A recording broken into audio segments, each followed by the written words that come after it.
Hey, good morning, good evening, good afternoon, wherever this finds you. I'm Jeff, Not Dead Yet Adventures is my channel. It's been my channel for 3 years. I've been on the road for 3 years, 3.5 years, 3 years, I don't know, somewhere in there. You do the math. It doesn't really matter to me. I don't count cities, countries, or anything like that. I just travel and enjoy myself. And occasionally I'll stop and make a video or two, trying to get more consistent with that. But this whole budget thing has been spinning in my head, and I got to get it out of my head. It's like a brain worm I just want to extract. And the reason it bugs me so much is because I put myself in the shoes of the listener I was 5, 6, 8 years ago. And if I were listening to all these budget videos that I see these people putting out, not all, but a lot of these, high view budget videos, they would lead me down the wrong path. And that frustrates me because I always look at things I try to look at it from my perspective now, my perspective in the past, and then other people's perspective, right? So how would this affect me? How would this affect other people? And I understand other people, includes a vast variety of people. And so like this video specifically, I'm not making it for the experienced expat, the nomad, the person who's got their life in order. Like, just a quick tangent here. I met a gentleman in Angeles City, and if I were to sit down and map out my life, his would be a perfect route to follow, right? He did everything right in life, had a super job. Now he's retired. He's living in the Philippines, working as an independent contractor. And, his kids are grown, raised, college educated. He paid for all their colleges, right? They're all super successful. It's just a wonderful story to hear somebody who did it right. Well, I didn't do it right. And so I take the perspective of, where did I go wrong in life? And I know that's a bad thing to say, but that's an important thing to look at, right? And what can I do better in the future? And that's where I spend the majority of my time. It's more like I assess what I did, and then I put the energy into how to avoid those mistakes and how to live a better life going forward. And so when I watch these budget videos, it really gets under my skin that these people are out there speaking with the authority that they claim to have and being so definitive that, you too can live on $1,000. I mean, there was just a guy, he put up a budget video. And if you're the one who pointed me at this, I'm ticked at you right now because it's stuck in my head, right? I got these friends, they keep trying to jab me, with a cattle prod right up under the armpit. Hey, look at this video. So a guy put out a video about a sub $400 or sub $500 budget video for living in the Philippines. And you look at his history and his videos and you're like, he isn't living that life. If you're not living that life, how do you know about it? How can you really speak about it? How can you whatever? And even the Mr. My ink is dry on my passport, he's like, I got money problems. I can't figure out how to get money in the Philippines. If you got money problems in the Philippines, who are you to be giving advice to people about anything in the Philippines, right? If you can't sort out how to get your money to you, I don't know what to tell you, right? So after 4 minutes here, what's that bring me to? It brings me to what videos would I want to have heard 6, 8, 10 years ago when I was just starting to think about getting to the Philippines. And this has been, like I said, spinning in my head for weeks. I didn't make notes. I didn't do anything, but I did break it down into 3 categories. And the first one is life assessment. So if you're retired on a fixed income, or you have some sort of retirement or Social Security or whatever, and you're thinking about going abroad, there's 3 major steps I would go through, having done it, what I would say effectively, very effectively, but not necessarily the best way. There's 3 steps I would take, or I would go back in time and tell myself to take. The first one is life assessment, and that's all I'm going to talk about. And I'll do 2 more videos about the other 2, but life assessment is really important. Where am I in life, mentally, physically, financially, and where do I want to be in 1 year, 5 years, and 10 years? Because those are important landmarks for me in my planning and strategy. Where do I want to be in a year? Where do I want to be in 5 years? Where do I want to be in 10 years? And if I can sort that out on paper and write it out, then I can start to move forward with things. But if you are not comfortably being brutally honest with yourself about yourself without being brutal. So what do I mean by that? Be brutally honest, straight up, like, am I overweight? Yes. Financially, am I stable? Yeah, right? You have to answer all these questions as you're speaking about a third person that you don't like in some regards, to just be totally brutally honest, but not beat yourself up at the same time. When you're doing a self-assessment, to me, it's very important, and I've learned this the hard way over time. Like, I didn't learn this till I crossed the border over 50, right? Not to beat myself up with an assessment of myself in the past. Be brutally honest, be factually driven, be critical to the nth degree, but not be brutal about it. And being self-brutal serves no purpose in the world, serves no good, nothing good comes from it. Only bad comes from it. And there's no good reason, no reason at all to be brutal to yourself, in hindsight especially. It doesn't do anything to motivate you to be better. It doesn't do anything. Being brutally honest about what happened and factually, correct about it is seems like a very vague distinction, but it's really not, and it's really an effective way to do that self-assessment. So getting back to this whole life assessment, the first step I would say in 1, changing your life, and 2, maybe moving abroad if that's what you decide, is, where am I at? Where am I at physically? Do I need to see a doctor more than once a year? Do I need, to get my blood pressure checked every week or once a year? Do I need my blood drawn and evaluated? Do I need this? Do I need that? And then financially, do I have a steady income? Am I spending well? Am I not spending well? And go through and assess all those things, a true, genuine life assessment. And then it comes down to family, friends, happiness, life goals. Do you have a bucket list that you want to accomplish, or is it just a dream? I meet people, and I was this way all the time, right? I want to do this. I want to do this. I want to go here. I want to go there. But those weren't real, like, goals. Those were just like fantasies. They were just dreams, right? Once I started traveling, a lot of those I want to goes became, whoa, hold on a second. That's getting put on the calendar because I'm going there, right? And so to take it from the dream to the calendar is a whole nother conversation, right? But are your life goals, are they just dreams to fantasize about and keep you mentally active, or are they something you actually want to do? And that's a real important part of this life assessment. And if at the end of the life assessment, you're okay with separating from your current family and friends for significant periods of time, or semi-permanently, or just, reducing it to phone calls and maybe a video chat here and there, and, text messages and emails, that's a transition I don't think a lot of people give enough credence or importance to.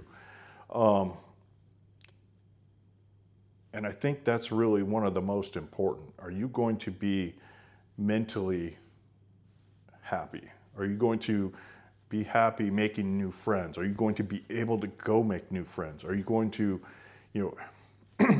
there's just I do a lot of superficial research on how to live longer on the YouTube, and listening to lectures and things. And one of the things that really struck me is people that live the longest have the tightest bonds, the friendship bonds.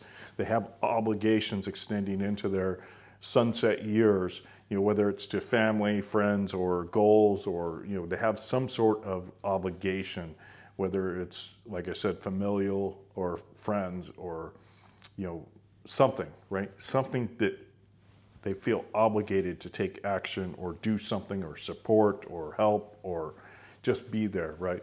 And so are you willing to separate yourself with distance from those obligations that may keep you alive longer, or are you willing to go make new obligations that will keep you, active and moving and happy and coherent and all those other, like, fluffy words, right? But the self-assessment is by far the first step I would recommend to myself years ago. And and nobody's going to want to do this. Probably, 1 in 1,000, if there's more than 10 people even watch this video, will actually do this. But if you sit down and write it out, sit down and write out, how am I going to assess myself, and what criteria am I using, or what benchmarks am I using, or what things are important to me in life, and where do I want to be? And if you can get through that, that's a very, very important step that I kind of did, but I didn't do it to the best I could, and I didn't do it soon enough. I did it after I was on the road. I did it after I escaped California, and that is something I would really, really, wish I did 6, 8, 10 years ago. Now, I read a book recently. In fact, I have it sitting over here. Now, I read a book recently that really helped me fine-tune that, because I'm constantly going through that self-assessment every 6 months to a year. In fact, I have it sitting over here. Patrick Bet-David, I'm a big fan of his. I have a hard time reading some people, and I have a hard time with all those like self-help, fluffy word, rainbow bridge and unicorn ride people. They're so far out from my level of processing that, I can't connect with them.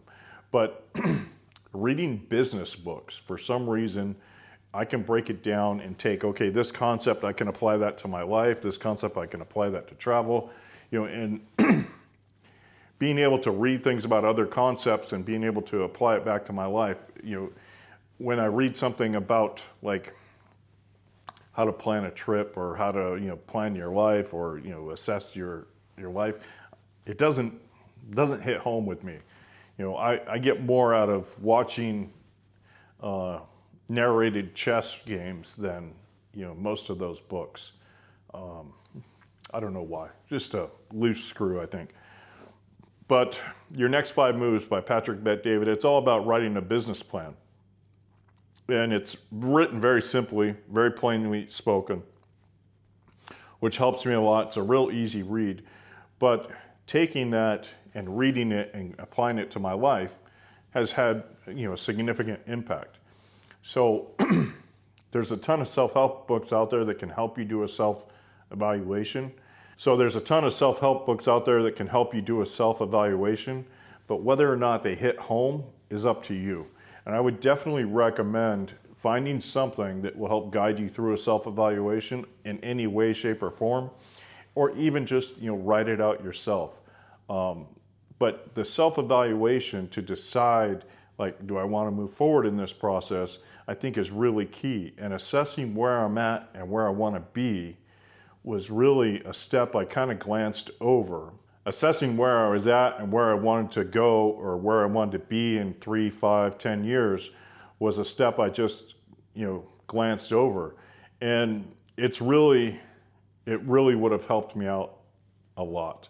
I would have been a lot more focused. I would have been a lot more, there's a lot of things, a lot of problems I had, a lot of little missteps or side steps I would have avoided. So that's why I can sit here after I've been on the road for 3 years, totally stable as a global nomad, and I can say, this is what I would have done differently. This is what I would have done to be more effective and be more stable at the beginning. So, I don't know. So the next video, I'll talk about budgets a little bit, and then the third video, I'll talk a little bit about the plan, the actual plan.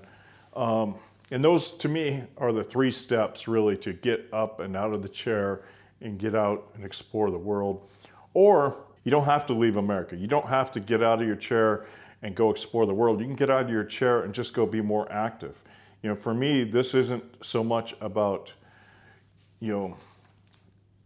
exploring the world as it's just living a better life and understanding that the season has changed. And so I need to change to have the best season. The season of my life has changed, and so I need to change to have the best season. And I'm pretty happy with the season I'm having in my life. I'm pretty. Most days I wake up dumbfounded, like, how did I get here? How am I so lucky? How am I so blessed? Like, how is life going so smoothly, so drama free? I don't understand it some days. Like, I sit there and just like, how did I get here? I don't get it. Like, I don't get it. I don't understand how I got here. And then I think about the hard work, and I think about the, hard decisions, and it really makes me regret not being smarter younger, because I look at people making those hard decisions now that are half my age, and I'm just like, And so if you're approaching retirement, approaching going nomad, or thinking about being a digital nomad, it may or may not be the right answer for you, but going through a self-assessment and really sitting down, what do I want in life? Where am I at, and what do I want? Do I want a girlfriend? Do I want to remain single? Do I want to find a travel partner? Do I want to do this? Do I want to do that? And penning it out. I can't tell you how many times I sit down with a pen and paper, every week, and sit down for an hour or two and just write out, whether it's a travel plan or a life plan or whatever. And some of them I keep, some of them I throw away, but there's a lot to it, to actually writing it out and also speaking it. If I'm having a hard time with something, I will go, especially in this whole life assessment thing, I will go and talk to a tree. I will go talk to a camera. I will go talk to whatever, because the actual speaking of it also lets it hit your brain from a different angle and lets you process it differently. And that's a lesson I didn't learn until recently, and it's become so valuable. It's always better if you have a confidant you can have these conversations with. Getting out there and actually speaking, talking, just like writing, it allows it to hit your brain differently, or allows it to hit my brain differently. And according to a number of YouTube experts, it allows you to process it differently, and that's been very valuable to me. So if you want more of my opinions, come back. If not, have a great day, and I'll be back to some travel videos very quickly, very quickly. See you, bye.